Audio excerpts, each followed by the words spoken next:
Bismillahirrahmanirrahim. Müqavimət deyəndə qeyri-ixtiyari Qasim Süleymaninin adı zehinlərə gəlir. Fədakarlıq, mərdlik, cəsarət və qeyrət nümunəsi bir insan. O məzlumları müdafiə edərkən müsəlman və qeyri-müsəlman arasında fərq qoymurdu.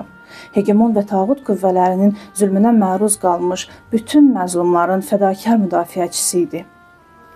ABŞ və Türkiyənin birgə istehsalı olan IŞİD və Əl-Nusra terrorçu və təkfirçi qruplaşmaları formalaşanda Sərdar Süleymani Suriya və İraqın günahsız xalqını həmin terrorçulardan qorumaqda çox böyük rol oynadı.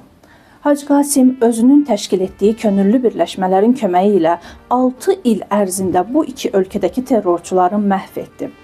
Əslində, bu məqam çox mühümdür ki, o və tabeliyində olan qüvvələr Suriya və İraq dövlətlərinin dəvəti ilə gedib Bağdad və Dəməşqin işğalına mane oldular.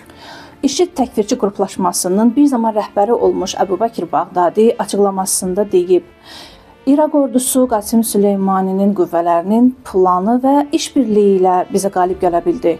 Biz rafizilərin dini məkanlarını yerlə yeksan edəcəkdik.